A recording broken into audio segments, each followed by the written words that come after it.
इस इमेज में दो कैंडल स्टिक चार्ट के पैटर्न दिख रहे हैं। एक हरे रंग की है और दूसरे लाल रंग की। ये candle stick pattern stock market, crypto, forex वगैरह में बहुत ज़्यादा इस्तेमाल होते हैं ताकि प्राइस मूवमेंट को समझा जा सके। चलिए इसको आसान भाषा में और डिटेल में समझते हैं। सबसे पहले जानते हैं कि कैंडल स्टिक चार्ट क्या होता है। कैंडल स्टिक चार्ट एक ऐसा तरीका है जिससे हम किसी भी फाइनेंशियल एसेट जैसे कि शेयर, बिटकॉइन, डॉलर वगैरह की कीमत में आए उतार चढ़ाव को विजुअली देख सकते हैं। हर एक कैंडल एक तय समय का प्राइस बिहेवियर दिखाती है, जैसे कि 1 मिनट, 5 मिनट, 1 घंटा, 1 दिन या 1 हफ्ता। कैंडल की बनावट कैसी होती है? हर कैंडल में 2 पार्ट्स होते हैं। पहला है बॉडी, ये मोटा सा हिस्सा होता है जो ओपन और क्लोज प्राइस दिखाता है। सेकेंड है विक्स या शैडो, ये पतली लकीरें वाली होती हैं ऊपर और नीचे की तरफ, जो हाई और लो प्राइस को दर्शाती हैं। हरी कैंडल यानी कि बुलिश कैंडल, इसका मतलब है कि उस टाइम फ्रेम में प्राइस बढ़ा, यानी कि मार्केट खुलने पर जो प्राइस था क्लोजिंग पर उससे ज़्यादा हो गया। रेड कैंडल यानी कि बियरिश कैंडल, इसका मतलब है कि प्राइस नीचे गिरा, यानी कि मार्केट खुला किसी हाई प्राइस पर और बंद हुआ लो प्राइस पर। अब इस इमेज को डिटेल में समझते हैं। इस इमेज में 2 कैंडल्स हैं। बाईं तरफ की हरी कैंडल यानी कि बुलिश कैंडल, इसका मतलब उस टाइम पीरियड में प्राइस ऊपर गया। बॉडी छोटा है, मतलब ओपन और क्लोज के बीच ज़्यादा डिफरेंस नहीं था, लेकिन ऊपर और नीचे विक्स यानी कि शैडो लंबे हैं, जो दिखा रहे हैं कि उस टाइम पीरियड में वोलाटिलिटी यानी कि प्राइस ऊपर नीचे बहुत ज़्यादा हुआ पर अंत में थोड़ा ही बढ़ा।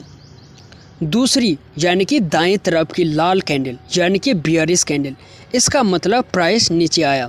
इस कैंडल में भी बॉडी छोटी है लेकिन शैडो लंबी है। इसका मतलब यही है कि प्राइस ऊपर नीचे बहुत हुआ लेकिन क्लोजिंग प्राइस ओपन से थोड़ा कम रहा। इस पैटर्न का मतलब क्या निकल सकता है? ऐसे पैटर्न को ट्रेडिंग में स्पिनिंग टॉप कहते हैं। स्पिनिंग टॉप क्या होता है? जब कैंडल की बॉडी छोटी हो और ऊपर नीचे शैडो लंबे हो, ये दर्शाते हैं कि मार्केट में इनडिसीजन यानी कि असमंजस था।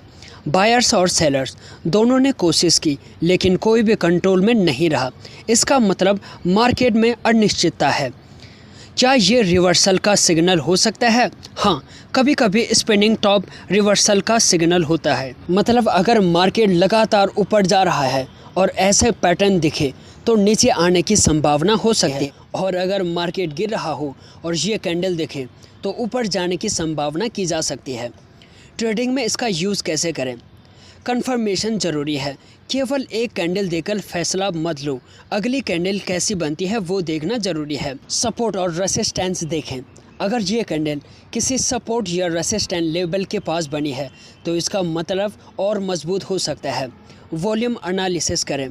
अगर इस कैंडल के साथ ट्रेडिंग वॉल्यूम ज़्यादा है तो सिग्नल और ज़्यादा स्ट्रॉन्ग माना जा सकता है। मेरी बातें ध्यान से सुनिए, ये पैटर्न हर बार एक्यूरेट नहीं होता है। दूसरे टूल्स जैसे कि RSI, MACD या ट्रेड लाइन के साथ मिलाकर इसका यूज़ करना सबसे बेटर होगा। ये खासकर उन ट्रेडर्स के काम का है जो शॉर्ट टर्म में ट्रेड करते हैं, जैसे कि डे ट्रेडिंग या स्विंग ट्रेडिंग। इस इमेज में दिख रहे हरे और लाल रंग की कैंडल्स हमें ये बता रही है कि मार्केट में थोड़ी उलझन है, कोई साफ दिशा नहीं है। दोनों कैंडल्स स्पिनिंग टॉप की तरह हैं, जो दिखाते हैं कि बायर्स और सेलर्स के बीच लड़ाई हुई लेकिन किसी ने बाजी नहीं मारी। ऐसे समय में धैर्य रखना और कंफर्मेशन का इंतज़ार करना ही समझदारी है। अगर आप ट्रेडिंग सीख रहे हैं तो ऐसे पैटर्न को पहचानना और उनका मतलब समझना बेहद ज़रूरी है, लेकिन धीरे धीरे जब आप ज़्यादा प्रैक्टिस करोगे तो ये सब आपकी आंखें पलक झपकते ही पहचान लेंगे। इस इमेज में 3 कैंडल हैं, एक हरी, एक लाल और एक क्रॉस जैसी पतली कैंडल। चलो इससे आसान भाषा में समझते हैं। पहली कैंडल है हरी, ये एक बुलिश कैंडल है, यानी कि प्राइस उस समय के दौरान ऊपर गया। बॉडी लंबी है, इसका मतलब है कि ओपनिंग और क्लोजिंग प्राइस में अच्छा खासा फ़र्क है, और बायर्स यानी कि खरीदार मजबूत थे। ऊपर और नीचे विक्स यानी कि शैडो ये दिखाते हैं कि प्राइस उस समय ऊपर नीचे हुआ लेकिन अंत में ऊपर बंद हुआ, यानी कि ऊपर क्लोज हुआ। मतलब मार्केट में अच्छा खासा बुलिश मूवमेंट था। दूसरी कैंडल है लाल रंग की, ये एक बियरिश कैंडल है, यानी उस समय प्राइस नीचे गया। बॉडी लंबी है, प्राइस ने ऊपर से नीचे की ओर अच्छा खासा मूवमेंट दिखाया। विक्स भी ऊपर से नीचे, यानी कि प्राइस ऊपर भी गया और नीचे भी, लेकिन अंत में नीचे क्लोज हुआ। मतलब सेलर्स यानी कि बेचने वाले मजबूत थे और मार्केट ने गिरावट दिखाई। तीसरी कैंडल है क्रॉस जैसी बहुत पतली बॉडी। ये कैंडल डोजी कैंडल कहलाती है। इसमें ओपन और क्लोज प्राइस लगभग बराबर होते हैं, इसीलिए बॉडी बहुत पतली या न के बराबर होती है।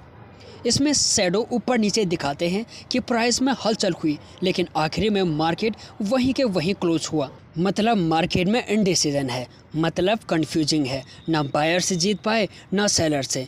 ये अक्सर ट्रेंड रिवर्सल का संकेत दे सकती हैं, खासकर अगर ये किसी मजबूत ट्रेंड के बाद आती हैं तो।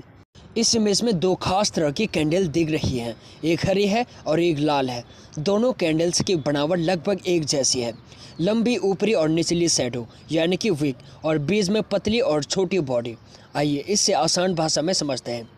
इन कैंडल्स का नाम है लॉन्ग लेग्ड डोजी कैंडल।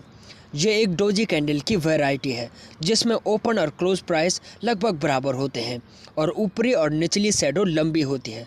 इस कैंडल को देखकर पता चलता है कि ट्रेडिंग के दौरान बहुत वोलाटिलिटी यानी कि उतार चढ़ाव रही, लेकिन अंत में कीमत वहीं आकर बंद हो गई जहां से शुरू हुई थी। पहली कैंडल है बाएं तरफ की हरी candle, green long legged doji. ये दिखा रही है कि बायर्स ने प्राइस को ऊपर धकेला, लेकिन सेलर्स ने उससे फिर से नीचे खींचा, लेकिन आखिर में प्राइस लगभग वहीं बंद हुआ जहां से शुरू हुआ था। कैंडल हरी है, यानी क्लोजिंग थोड़ी ओपन से ऊपर हुई, लेकिन बहुत मामूली अंतर है। दूसरी कैंडल है दाएं तरफ की लाल candle, red long legged doji. ये भी वही कहानी कहती है। मार्केट में बहुत उतार चढ़ाव हुआ, लेकिन इस बार क्लोजिंग थोड़ी सी ओपन से नीचे हुई, इसीलिए ये लाल रंग दिख रही है। इस पैटर्न का मतलब क्या है? मार्केट में असमंजस यानी कि इनडिसीजन। ये पैटर्न बताता है कि बायर्स और सेलर्स दोनों एक्टिव थे, लेकिन कोई भी जीत नहीं पाया। ट्रेंड रिवर्सल का संकेत। अगर ये कैंडल किसी अप ट्रेंड या डाउन ट्रेंड के बाद बने तो ये एक रिवर्सल का संकेत हो सकता है। जैसे अगर मार्केट बहुत समय से ऊपर जा रहा हो और ये कैंडल बने तो नीचे आने की संभावना हो सकती है, और अगर मार्केट नीचे जा रहा हो और ये कैंडल बने तब ऊपर जाने का इशारा हो सकता है। कंफर्मेशन ज़रूरी है। ये एक चेतावनी देता है, लेकिन फैसले के लिए अगली कैंडल देखना ज़रूरी है। ये दोनों कैंडल्स मार्केट की अनिश्चितता और वोलाटिलिटी यानी कि उतार चढ़ाव को दिखाती हैं। ये कोई स्पष्ट दिशा नहीं बताती है, बल्कि बताती है कि मार्केट सोच रहा है। इस तरह की कैंडल को देखकर जल्दबाजी में ट्रेड लगाना बेवकूफ़ी है। इसे RSI, MACD, सपोर्ट रेसिस्टेंस जैसे टूल्स के साथ मिलाकर देखना ज़्यादा सही रहता है। इस इमेज में जो कैंडल्स दिख रही है वो हैमर और इन्वर्टेड हैमर पैटर्न की तरह है, लेकिन उल्टी दिशा में है। इससे आप इन्वर्टेड टी शेप की कैंडल्स कह सकते हैं। आसान भाषा में कहूँ तो इस कैंडल का नाम इन्वर्टेड हैमर यदि अप ट्रेंड में हो, या शूटिंग स्टार यदि डाउन ट्रेंड में हो।